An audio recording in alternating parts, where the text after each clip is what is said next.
harus diakui bahwa ini dalam membawa musibah. Ya, ini harus diakui, bukan kata saya, ini kata-kata kita semua.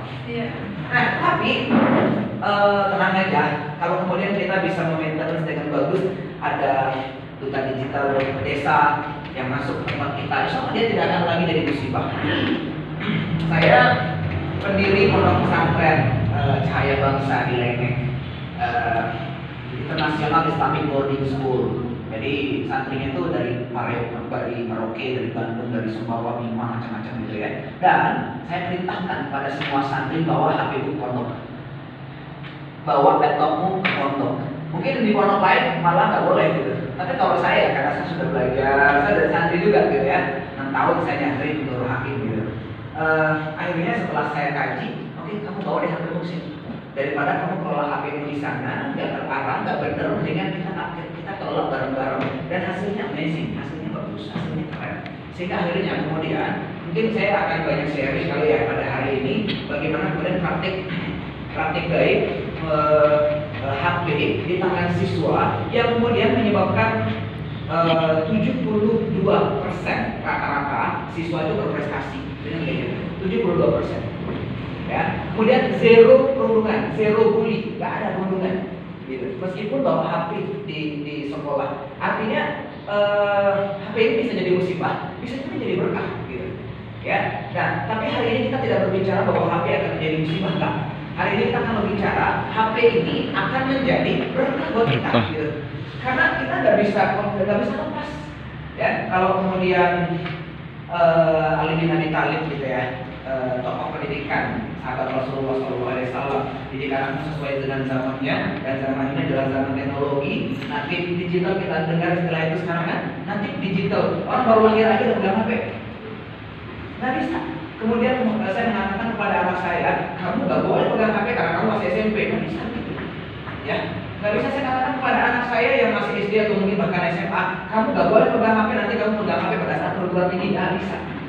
Siapa saya harus digital ini udah sangat kencang banget. Kita nggak bisa melakukan perlawanan. Yang kita bisa lakukan adalah mengendalikan, memanage, mengkontrol. Kalau kita mungkin pernah dengar kata Umar bin Khattab gitu ya, dunia ini ada di tanganku, nggak ada di hatiku. Ya, dunia ini ada di tanganku, nggak di hatiku. HP ini ada di tanganku, bisa aku lepas kapan saja, bisa aku ambil kapan saja, bisa aku lempar kapanpun, bisa aku taruh dimanapun sesuai dengan tanganku inginkan. Dia tidak perlu kemudian menjadi kecanduan yang akhirnya ada di hatiku. Jika pada saat sholat Allahu Akbar, alasan tadi gimana ya? Ada yang lain nggak ya? Ada komen nggak ya? Gitu. Atau misalnya Allah Akbar, cepat-cepat kepingin balas WA, Allah Akbar, cepat-cepat kepingin segera pegang HP. Itu HP udah ada di mana? Tangan, hati. Ada di pikiran. Jadi dia udah nggak Dia HP ini udah mengendalikan dia, udah mengendalikan seluruh dimensinya. Bahkan pada sholatnya saja sudah dikendalikan oleh HP.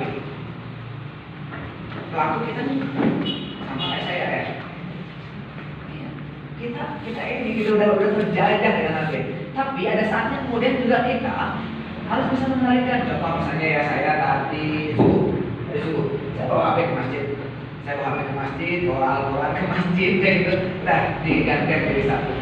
Kemudian saya mau sholat sunnah syuruk. Sholat sunnah syuruk itu kan keutamaannya adalah pahalanya sama dengan haji dan umroh sempurna. Ya, jadi kalau tidak mau berangkat ke Mekah itu kita bisa sholat syuruk aja tiap hari kan, kayak umroh dan haji kata Rasulullah. Gitu. Nah, pada saat saya mau sholat sunnah syuruk gitu ya, jam 6:30 kurang.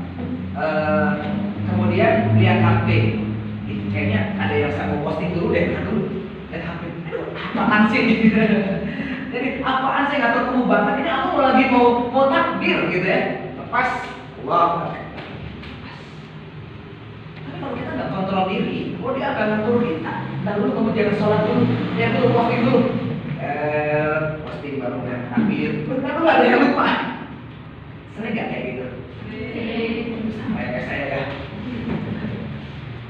Nah, teman-teman semuanya, kita akan terus latihan hari ini.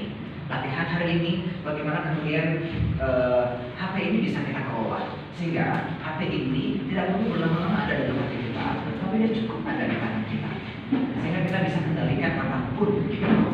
Gitu. Nah, itu satu proses kesadaran bagaimana kemudian posisi HP di hadapan hidup kita hari ini. Saya ingin tanya kepada diri saya dan kita semuanya, lantas hari ini posisi HP di hidup saya kayak gimana? Sudah mengganggu banget, sudah manfaat banget, sudah menghasilkan banyak kebaikan, sudah menghasilkan banyak keburukan, sudah menghasilkan kebohongan, sudah menghasilkan apa dari HP ini gitu. Dan itu yang kita pelajari dalam beberapa menit ke depan. Teman-teman, saya juga ingin sampaikan satu hal. Saya 1 bulan yang lalu mendatangkan klien anak sekolah yang akhirnya terpapar cybercrime. Bayangin anak baru tamat SD berapa bulan ya? Baru tamat SD berapa bulan? Kemudian dia mengakses TikTok, joget-joget gitu. Joget-joget, akhirnya aku akses aja ke TikTok. Kemudian aku diminta untuk klik link yang ada di bio. Kalau mau lebih banyak, klik link yang ada di bio. Dan nanti klik link di bio itu, dia langsung bertemu dengan Telegram. Di Telegram dengan ribuan orang di situ, kemudian ketemulah dia dengan satu akun video call sex, VCS. Kemudian dia klik itu dan coba-coba, anak baru tamat SD loh ya, coba-coba dan kenaklah dia. Sampai akhirnya kemudian si pelaku mengatakan, aku mau dong kamu juga buka seluruh baju kamu gitu ya, dan kita main bareng. Apa yang dilakukan oleh anak kecil ini? Dia masuk kamar mandi dan buka pakaiannya, kemudian mainkan video di situ. Setelah itu dimatiin, udah direkam, dikirimin video dia sendiri ke HP-nya. Aku akan sebarkan ini ke Instagram kamu, ke Instagram guru kamu, ke Instagram orang tua kamu. Mau? Udah sok langsung. Bayang.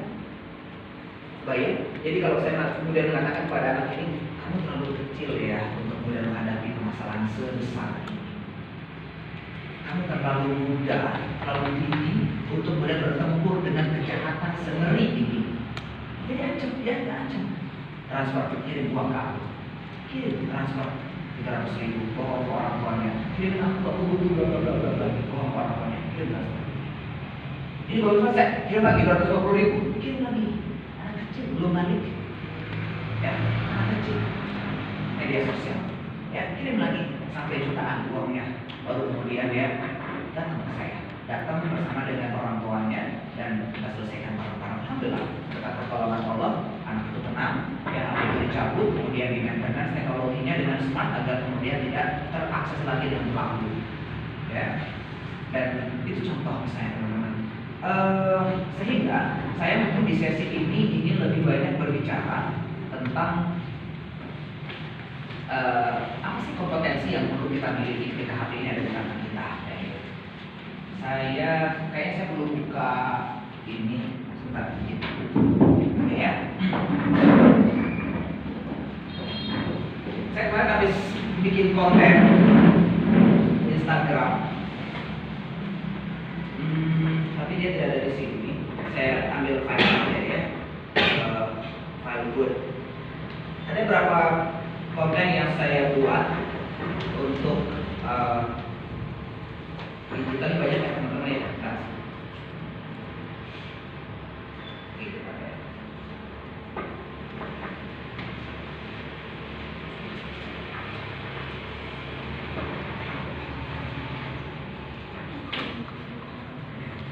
Berdakwah ini.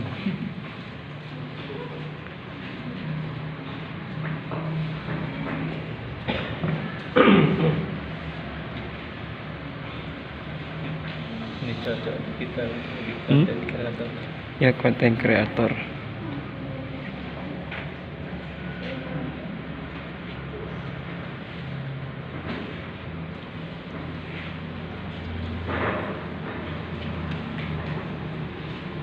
Oke, ini dia.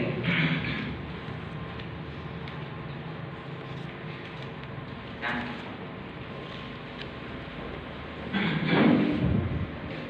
lihat nggak? Angka yang pecah ya? Lagi di situ.